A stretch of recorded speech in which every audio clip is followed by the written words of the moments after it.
Body building के biggest superstar Chris Bumstead की इस साल रिटायरमेंट के बाद एक वॉइड, एक खोखलापन सा क्रिएट हो गया है बॉडी बिल्डिंग इंडस्ट्री में। क्रिस जिस लेवल की स्टार पावर, जिस लेवल की ऑडियंस लेके आते थे, शायद ही बॉडी बिल्डिंग के इतिहास में कोई इतना ज्यादा पुल क्रिएट कर पाया हो आम लोगों के बीच। एक्चुअली इस स्पोर्ट में बहुत कम ऐसे एथलीट रहे हैं जिनको मेन स्ट्रीम पॉपुलैरिटी हासिल हुई हो। Arnold Schwarzenegger, Ronnie Coleman and then Chris Bumstead. Without a doubt modern era के the most popular, the most well known bodybuilder Chris Bumstead. लेकिन अब क्या वो वॉइड, वो खोखलापन, वो एम्प्टीनेस कौन फिल कर सकता है? शायद मेरे पास इसका जवाब। There's no if, there's when I win.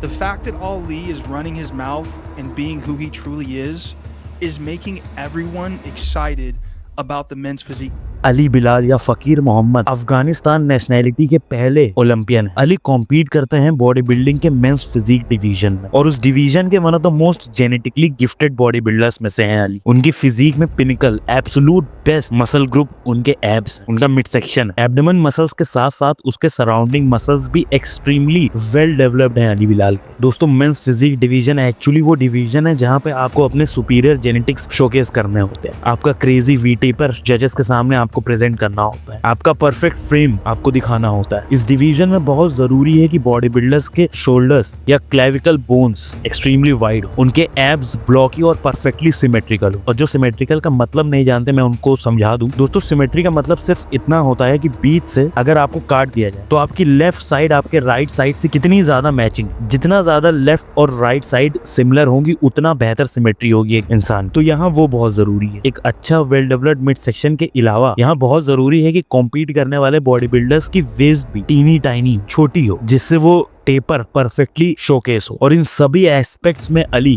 Close to perfect. क्यों ना हम शुरू से शुरुआत करते हैं।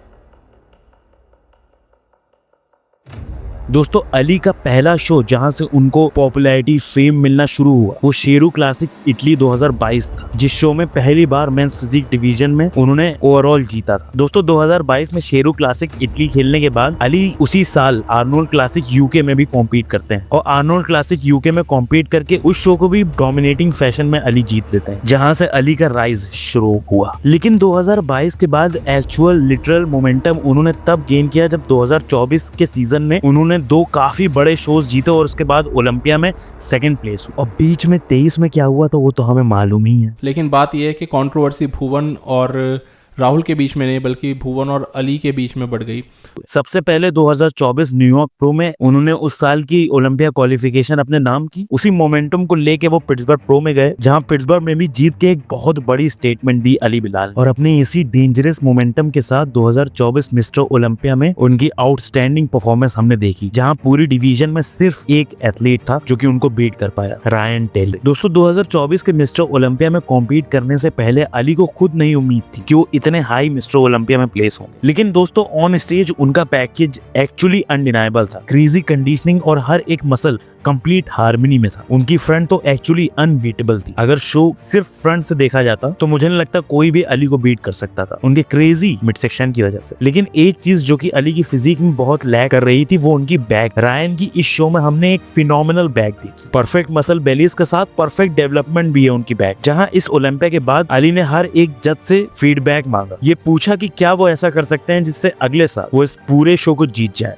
अगले साल वो मेंस फिजिक टाइटल अपना नाम कर। जहां हर एक जजेस की तरफ से उनको सिमिलर फीडबैक सुनने को मिला। उनको अपनी बैक उस लेवल पे लानी होगी जहां पे रायन है, या एटलीस्ट जितना डिफरेंस इन दोनों की फिजिक में फ्रंट से है उतना ही डिफरेंस अली को बैक से क्रिएट करना पड़ेगा, जो कि इम्पॉसिबल। क्योंकि पिछले साल अगर आप बैक से रायन के लेवल पे नहीं थे तो इस साल उनके लेवल पे तो डेफिनेटली नहीं आ पाएंगे, क्योंकि एक साल में अगर आपने इंप्रूवमेंट किया तो उन्होंने भी की होगी। लेकिन दोस्तों, अली को यहाँ पे बैक से अपने वो गैप क्लोज करना पड़ेगा जो गैप बैक से रायन ने क्रिएट किया है। दोस्तों, इस साल की शुरुआत में आर्नोल्ड क्लासिक में कॉम्पीट करने उतरे थे अली, जहां वो सारा जजेस के द्वारा दिया गया हुआ फीडबैक अपनी फिजिक में इंप्लीमेंट करके आए थे। Without a doubt much greater level of depth उनकी बैक में हमें नजर आ रही थी। उनके रोम्बॉइड्स और lats without a doubt Arnold Classic में हमें थिकर और वाइडर नजर आए थे। जहां इतना तो साफ कर दिया अली ने कि उनको जो फीडबैक मिला है उसको पूरी तरीके से वो नेल करने की कोशिश करेंगे। जहां कुछ ही महीने में अली ने अच्छी खासी इंप्रूवमेंट कर भी ली थी। लेकिन दोस्तों, आर्नोल्ड क्लासिक से अभी तक काफी महीने और बीत चुके हैं। इन बीते हुए महीनों में बिना किसी सवाल के हमें और ज्यादा इंप्रूवमेंट अली ने अपनी फिजिक में, अपनी बैक में की होगी, जिसका सबूत देते हुए हाल ही में कुछ अपडेट्स में अपनी back traps to glutes showcase करते हुए हमें दिखे। एंड दोस्तों एक्चुअली यहाँ पे मुझे एक बात जरूर डिस्कस करनी है। मुझे नहीं लगता अली को बैक से बहुत ज्यादा और इंप्रूवमेंट करनी पड़ेगी मिस्टर ओलंपिया में मेंस फिजिक का टाइटल जीतने के लिए, क्योंकि फ्रंट से वो लीड कर रहे थे, बैक से रायन लीड कर रहे थे। लेकिन बैक से अगर अली अपनी और रायन के बीच की डिफरेंसेस कम करने में कामयाब होंगे तो बिना किसी सवाल के इस साल का ओलंपिया मैं फिजिक डिवीजन से मैं अली को ही जीतते हुए देखूंगा। दोस्तों अली के पास वो सब कुछ है जो कि मेरे ख्याल से सीबम के पास था, एंड शायद अली के